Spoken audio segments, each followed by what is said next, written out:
my earnest prayer for you, and I've prayed very, very much for you, and my earnest prayer for you is that through this message, that somehow you will taste of Calvary's love. You'll understand its hell, and you'll understand its healing. Because believe me, if you can, for now, your healing rests in what was done almost 2,000 years ago when Jesus, who knew no sin, was made sin for you and me. What I want to do is I want to take us to that time just before his death. And I want to take you to Matthew chapter 26. In Matthew chapter 26, we find Jesus, knowing that his hour has come, going to the Garden of Gethsemane, which was a familiar place for him, to be alone with the Father. And when you look at Calvary and you really understand it, you understand that the battle and the victory of Calvary was won really in the Garden of Gethsemane. Because this is where Jesus wrestled with the will of the Father. In Matthew chapter 26, in verse 36, it said, "Then Jesus came with them to a place called Gethsemane. And he said to his disciples, 'Sit here while I go over there and pray.' And he took with him Peter and the two sons of Zebedee, and he began to be grieved and distressed.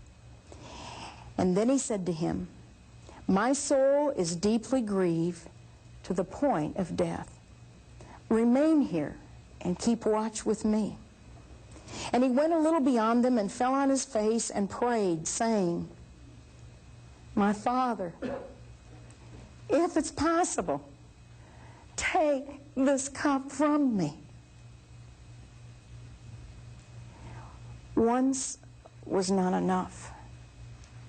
He prayed again. And when he prayed, it wasn't calm like that.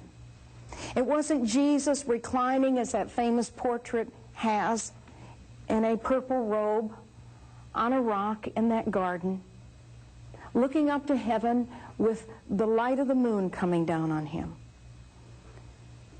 When he prayed the second and the third time, he was in great anguish, and his prayer was tortured, and it was loud.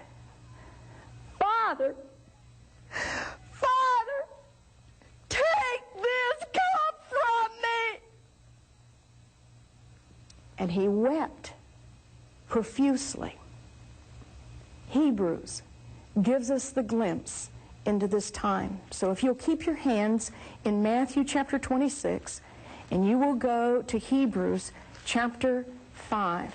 I want to read you just a verse there so that you can understand, because the Gospels do not give us the full picture.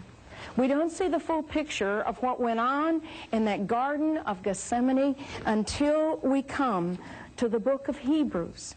And Hebrews gives us a new glimpse, and it gives us a new glimpse because what Hebrews presents to people who are suffering is that they have a high priest who can be touched with the feeling of their infirmities, a high priest who, though he was the Son of God, suffered in his flesh.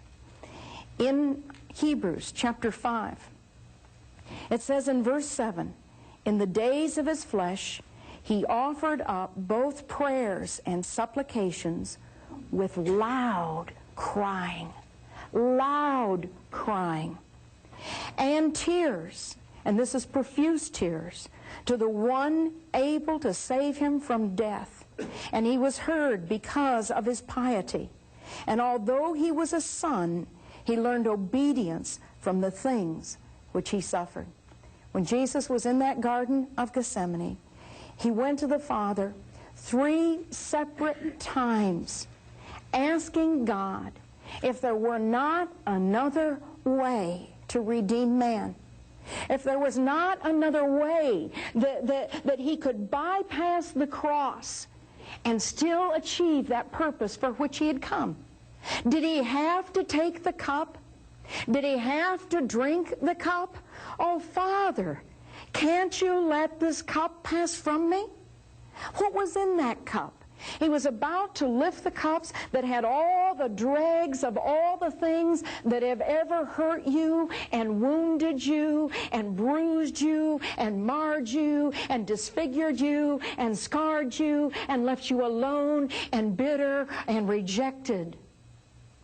He had to take that cup, and he was going to drink it to the very fullest. He was going to drink it to the very last drop. That cup was going to be the sins of all mankind from all eternity past to all eternity present and future. And so he cried out to the Father. Now, when he cried out to the Father in verse 40 of Matthew 26, then he came to his disciples, and he found them sleeping. And for 1 hour, and he said to Peter, "So you men could not keep watching with me for 1 hour?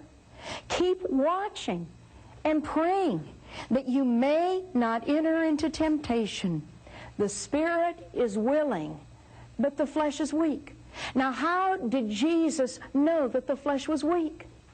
Well, you see the weakness of his flesh when he cries out to the Father, "Father, if it's possible, let this cup pass from me." That's the weakness of his flesh. His flesh doesn't want the hell. His flesh doesn't want the pain. His flesh doesn't want the suffering. His flesh doesn't want the abuse. His flesh doesn't want to be violated.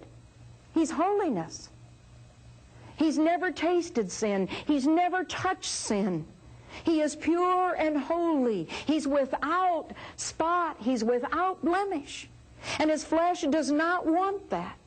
Yet his spirit is willing, so he cries out, "Nevertheless, not my will, but thine be done." Now, if you'll go to Luke chapter 22, Luke the physician gives us another glimpse, or an additional glimpse, of what happened in the garden and the hell of it all, because this is where Jesus wrestled with the will of the Father. In Luke chapter 22, in verse 43, or verse 42, it says, "And he said, Father, if thou art willing, remove this cup from me, yet not my will, but thine be done. Now an angel from heaven appeared to him, strengthening him. And being in agony, he was praying very fervently. And his sweat became like drops of blood falling down upon the ground." Now listen, the agony of this situation and what he was facing and what he was going to taste was so great that actually what happened in his body was that he began to hemorrhage. He was under such pressure. Now, normally, when the body gets under tremendous pressure, what it does is it will, the blood pressure goes up until finally the body faints. God's designed it that way, and when the body faints, then the pressure's relieved. So many times you'll see people that get news of a tragic accident or the death of their loved one, or they see something, or news comes to them, and all of a sudden their pressure goes up, but then they pass out. And that's God's means of releasing them from that tension. But when Jesus was in that garden, the pain and the suffering was so great and the agony was so great that what happened was his blood pressure increased and increased, and instead of passing out, the blood vessels in his head broke. And he began to bleed in from the capillaries, and then that blood mixed with the sweat until as he was kneeling on the ground agonizing over this, actually great drops of blood and sweat mingled, not only gathered on his forehead. You've seen people that have broken out in perspiration, and you've seen those beads stand upon their head, but then you have seen them sometimes where it's so great that it literally comes down like rivets of water. Well, what happened was the agony of that garden was so great that he dripped that blood down to the ground. In that Garden of Gethsemane, he went through an anguish of mind, a torment, of the pain and the suffering and the hell that he was about to endure. Some of you live on the other side. Some of you look back in agony at the anguish of mind of what you have endured, the hell that you have endured because of the abuse that has come upon you, or because of what you have done to yourself. Well, he understands the anguish of your mind. He understands the hell and the torment of all that you've had to deal with. He was in the garden, and all of a sudden there was a noise. And all this cohort of Roman soldiers came in, full dress, spears in hand. And in front of them was the one. There he is. There he is. I'll kiss him. And he went forward and he said, Rabboni. He was betrayed. A man that he had nurtured and discipled and taught and loved, whose feet he had washed, turned around and gave him a kiss of betrayal. Have you had people that were supposed to love you one day turn around and give you a kiss of betrayal? Maybe sell you, like Dory was sold by her mother and given away. They arrested him, and that night they took him to the house of Caiaphas. And there, members of the Sanhedrin, the Jewish rulers of the day, were gathered. Let's go to Luke again, chapter 22, and we want to drop down to verse 45. And when he rose from prayer, he came to the disciples and found them sleeping with sorrow. And he said to them, Why are you sleeping? Rise and pray that you enter not into temptation. And while he was still speaking, behold, a multitude came, and one called Judas, one of the 12, was preceding them, and he approached Jesus to kiss him. But Jesus said to him, Judas, Judas, are you betraying the Son of Man with a kiss? Go from there to Matthew chapter 26 again. In Matthew chapter 26, verse 57, and those who had seized Jesus led him away to Caiaphas the high priest, where the scribes and the elders were gathered together. But Peter was also following at a distance as far as the courtyard of the high priest. And he entered in and he sat down with the officers to see the outcome. Peter was there. Peter could have stood with him. Peter could have gone to death with him. Peter could have not left him alone. Peter could have come to his rescue. But Peter didn't. Have you been abused and hurt? And other family members listened, heard, knew, but didn't come to your rescue? Jesus understands. Verse 59, now the chief priests and the whole council kept trying to obtain false testimony against Jesus in order that they might put him to death. And they did not find any, even though many false witnesses came forward. But later on two came forward, and they said, this man stated, I'm able to destroy the temple of God and to rebuild it in 3 days. And the high priest stood up and said to him, do you make no answer? What is it that these men are testifying against you? But Jesus kept silent.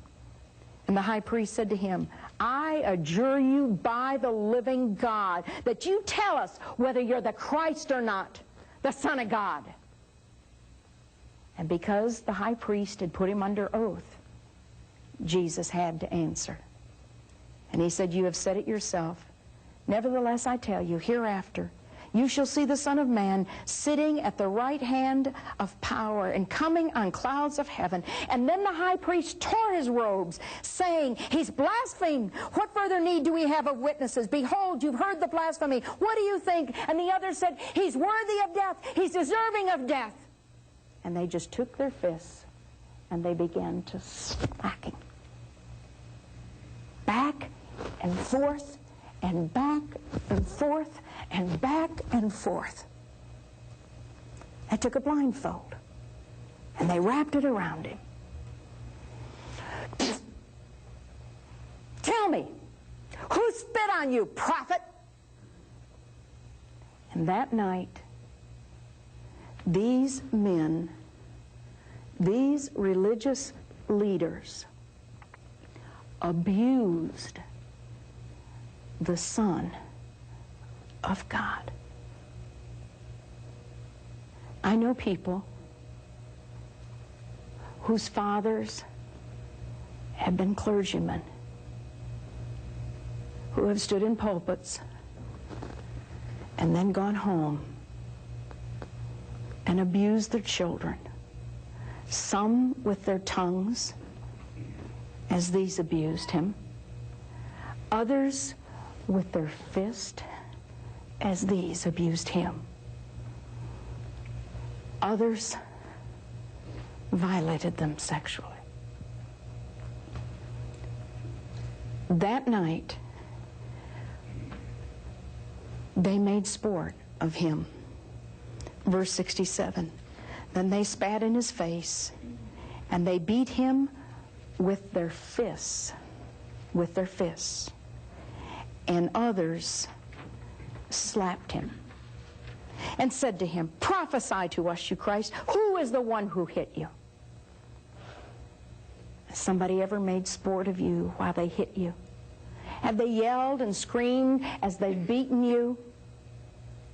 Have they vented their anger on you? Jesus understands. Go to Isaiah chapter 50, verse 6. Isaiah chapter 50, verse 6. In Isaiah 50, we have a prophecy about Jesus Christ.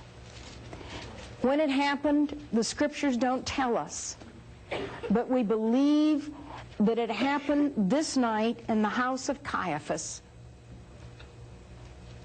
In verse 6, I gave my back to those who strike me, and my cheeks to those who pluck out my beard. They reached up and they grabbed his beard and they began to pull it out. The skin would stretch and then the hair would come in their hands. And then he says, I did not cover my face from humiliation and spitting. Have you been spit upon? There's probably nothing, in a sense, that someone can do to demean you more than to in your face. And maybe as a child, you cowered. Jesus looked at them and let them spit at him, pull out his beard, and humiliate him. And the awesome thing is that he could have stopped it right then and there, because he was God. He could have said, no, I'm not going to take it. And he could have walked away. But you see, dear one, he knew that there would be some of you who could not say, no, I'm not going to take it, and who would have to endure it. And so he allowed them to fill up the cup of his sufferings so that he might understand to the fullest what you have had to experience. That night, they took Jesus, and I've been in the place which they believe is the house of Caiaphas in Israel. And there's a big cistern in that house. A cistern was like a pit carved out of rock. And they would put water in that, or they would store grain in that. But because Caiaphas' house was the house of the high priest, they would put prisoners in there. And now you can walk down steps into this pit. But you know, if the steps weren't there, you would look up and there's only one hole out. And it's at the top. You can look a little bit down from there and you can see like a window that's been carved in, which is on the other side is like a prison cell. And the Jews were allowed to take their prisoners and punish them with so many stripes. They were not allowed to put them to death. And if you go in that little prison cell, if you would look through the window and go in, you would see like an opening like this, a square place. And you would see holes up there through the rock and holes down here through the rock, and over here a little place like a basin cut out of rock. And what they would do is they would take their prisoners and they would spread eagle their prisoners. And there, having spread eagled them, then what they would do is they would whip them, beat them. And they would take this little place where vinegar was, and they would dip it in there, and they'd put it on the wounds to make them hurt more.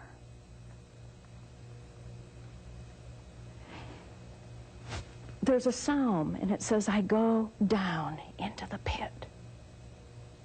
And we believe that they took omnipotence and put a rope around him and lowered him into that pit because there was no other way.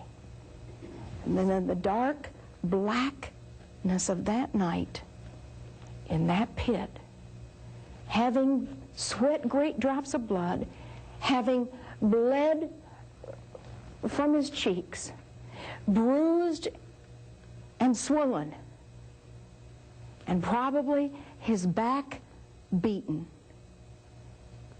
because they used rods on him also. That night, he was alone. Has anybody ever locked you up in total, absolute pitch darkness? And did you cry and cry, and there was no one to help? In the morning, they lowered a rope and they lifted him out of the pit. And they took him to Pilate. When he got to Pilate, Pilate tried to release him.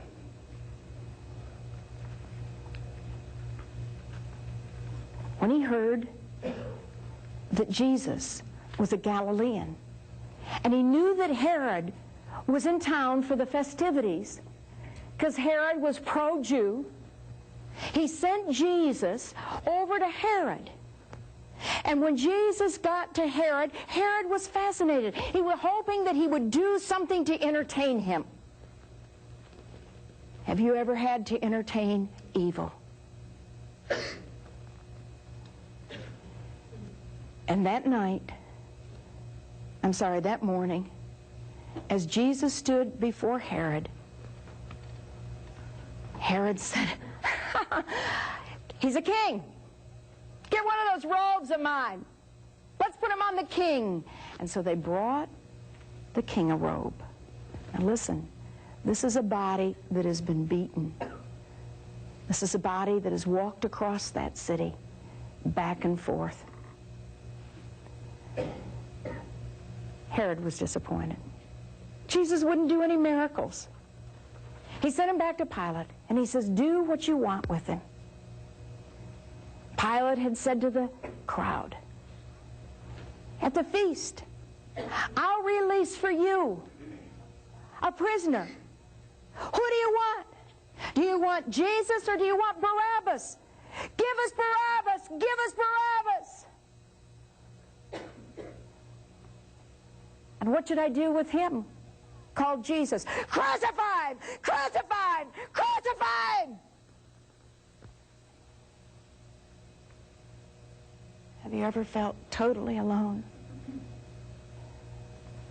Had people yelling and screaming and not caring about you?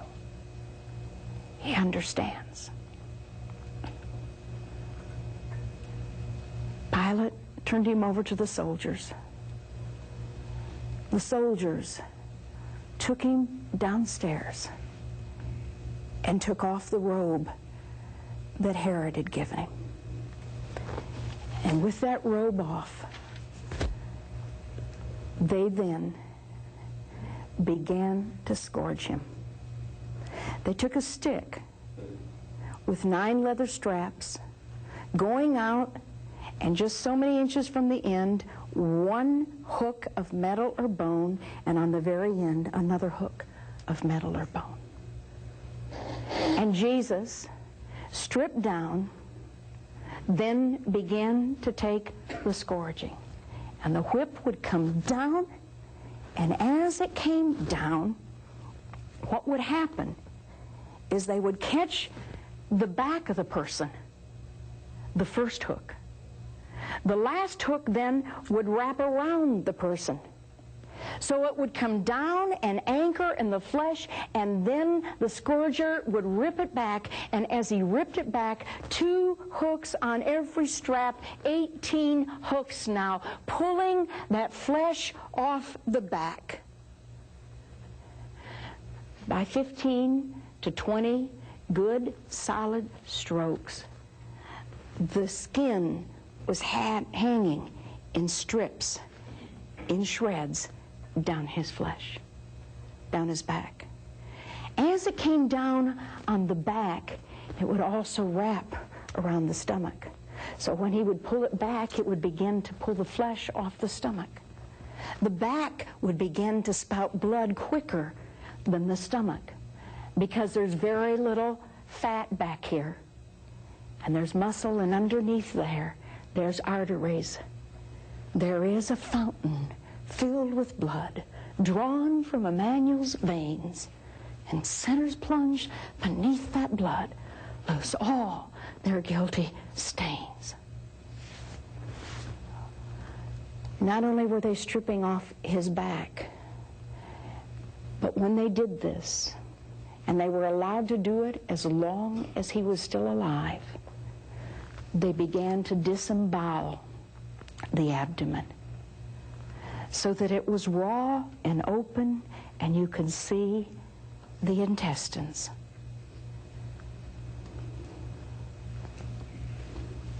Is that enough? Bring him here. Put the robe back on him. We'll play the king's game. Put it on him. And so they take that body that's a hunk of meat, and they put the robe back on. Raw flesh. He's a king. Look at it. Look at the robe. I know. He needs a crown. What are we going to do for a crown? What are we going to... thorns! Thorns! Get those thorns out of that little bucket. And they would collect thorns because they would take those and burn them. They'd make little fires and pots. Weave him a crown. Ah! Gosh, these stones are sharp. And they began to weave him a crown. Come on, king. We're going to crown you. And those thorns were like 10-penny nails, and they came down piercing into a scalp that had already sweat great drops of blood. And once again, the blood became profuse. Down a face, black, blue, red, swollen, patches of hair, down over a robe. And they began again to mock him. They'd blindfold him. They'd say, "Hail, King of the Jews! Hail, King of the Jews! Tell us, prophet, who spit on you?" Finally, it was time to take him out and crucify him. This was the man that walked the breadth of Palestine, This was a man who was so strong that he walked into the temple and turned over the money changers' tables. This was a man that was so beaten and so abused and so violated that he couldn't carry the crossbar of the cross. Now, they never carried a whole cross. A cross that would hold a whole man couldn't carry. It would have to be too heavy. And besides, wood was at a premium. And so what the Romans did, because they were always crucifying someone, the Romans would keep an upright in the ground. And in that upright, they would have a notch. And so they would take a crossbar and they would put it upon the victim. And that victim would have to carry a crossbar. And Jesus was so weak that he couldn't carry the crossbar. He had cried to God that God might save him out of death. And he was heard because of his piety. He was headed for your hell and my hell because of Calvary's love. The whole time he endured all that he endured. He could have called 10,000 angels. He could have stopped it. But ever before him was your face and my face. The face of the wounded, the face of the suffering, the face of the hurting, the faces that are twisted because of sin. Sin that they've experienced and sin that they have done themselves. They took that crossbar and they laid it down on the ground, and they laid down their victim, and they brought the arms up.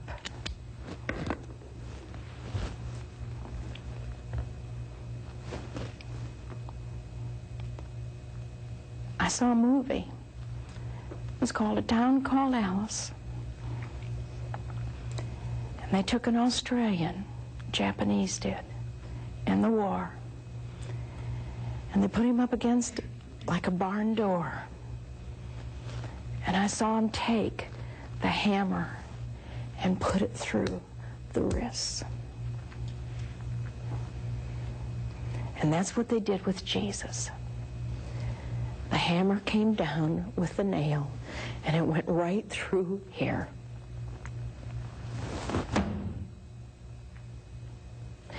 And when it did, because of the nerves that run down this way, all of a sudden, the hand just went into an agony of spasm.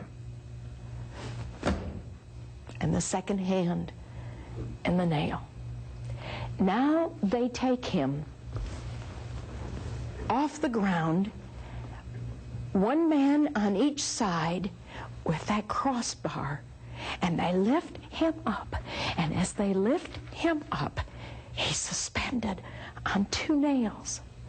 And they take that piece of wood and they drop it into that upright beam. And when they drop it, all of a sudden, he is resting on that.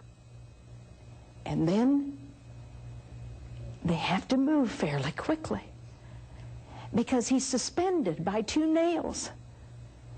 And his chest goes into it like a pectoral paralysis so that it contorts like this, and the muscles go into spasm, and he can't breathe, and he's hanging like this. This is the breath of life. This is the one that breathed into man the breath of life, and he has no breath. And then they take the legs, and they jack up the legs, one ankle on top of the other, and then they take the hammer and drive it in right through the ankle bones with the knees jacked. Why? Because the only way that he can breathe is to push up grab a breath. But the pain is so great in the ankles, and it is so great in the back, because he's not pushing up against a gold cross. He's not pushing up against a silver cross. He's pushing up against the bark of a tree with a back that has no flesh. When they put his robe back on, and I forgot to tell you this, when they put his robe back on after they played the King's game, then they had to pull it off again. And they pulled it off of raw flesh. Now he hangs on the cross. Psalm 22, if you'll go there. Psalm 22. And in Psalm 22, we have a prophecy that describes crucifixion. My God, why hast thou forsaken me? Far from my deliverance are the words of my groaning. Oh my God, I cry by day, and thou dost not answer. By night, and I have no rest. I know people that have cried out, God, help me, as they were being abused and beaten, and wives beaten, and husbands beaten, and suffering torture, and they cried out, God, help me, and God didn't help them. Then he didn't rescue them. Jesus understands. Yet thou art holy, O thou who art enthroned upon the praises of Israel. In thee our fathers trusted. They trusted, and thou didst deliver them. To thee they cried and were delivered. You know other people that cried out to God, and God delivered them. Why didn't God deliver you?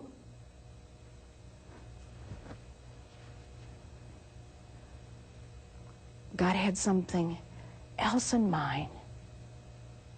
A greater deliverance, a greater ministry, as you're going to see. You say, I don't want that. I wanted to be delivered then. But if you'd been delivered then, God's purpose wouldn't have been fulfilled any more than if Jesus had been delivered then. God's purpose would not have been fulfilled. Verse 11, be not far from me, for trouble is near. There's none to help.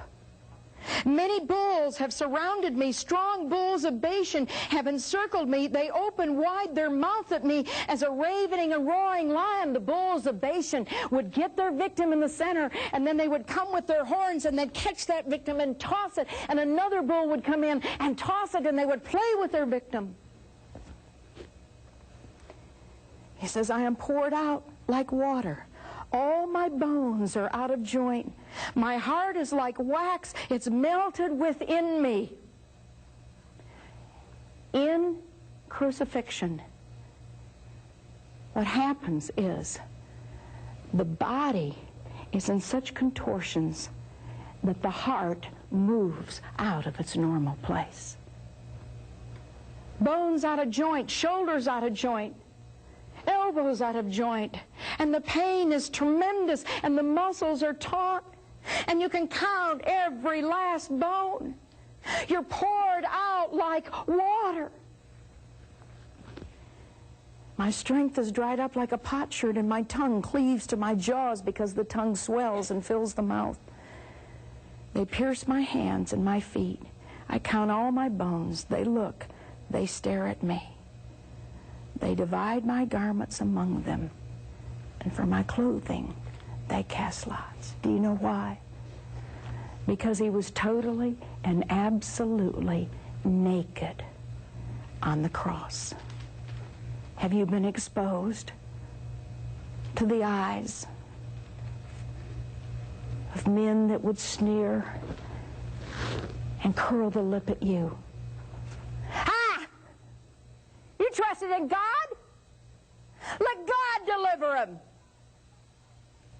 Let God come down and deliver. If you're going to save yourself, you came to save others. Save yourself. But he didn't save himself because he loved you and because he loved me. Calvary's love was hell so that he could taste your hell, and so that you could be healed. hanging on that cross, all of a sudden, he began to scream, "Eli! Eli! Lama sabachthani! Eli! Eli! Lama sabachthani!" Eli, my God. Eli, my God. There were only two others beside him, the Father and the Spirit.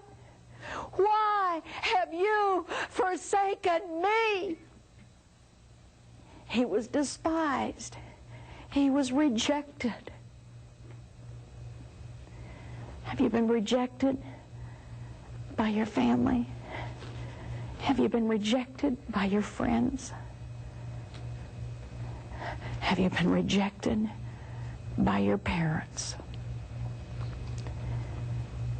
Calvary's love was hell, and hell was separation from God and separation from man. And when Jesus, who knew no sin, was made to be sin for you and me, now listen, when he was violated, when he experienced every single sin that has ever been committed, and he was made sin, God was of pure eyes and to behold iniquity. And the wages of sin was death, and the soul that sinneth it shall die. And so God turned around and walked away, listening to his Son cry, "Why have you forsaken me?" And I'll tell you why God forsook his Son. He forsook his Son so that you, my friend, precious one, might never, ever be forsaken. He forsook his Son so that you, who had been wounded by sin, sins against you, sins which you committed, so that you, my friend, might be healed. Calvary love. Calvary love. If you're ever going to be healed, it's going to come from understanding and believing and embracing Calvary love. Because he hung there for you. If you were the only one in all the world, he would have done it for you. He says, "I love you. I love you with an everlasting love. And with loving kindness in all your pain and in all your suffering and all your hell, I'm drawing you to me. And I'm going to wash you, and I'm going to cleanse you, and I'm going to heal you, and I'm going to make you mine if you'll come to me. Heal me. Oh, God, heal me, and I will be healed. Save me, and I will be saved." He brought him out of that tomb. He raised him from the dead. And someday you'll meet him face to face. And in his hands, and in his side, and in his feet will be the marks of Calvary's hell and Calvary's healing, of Calvary's love.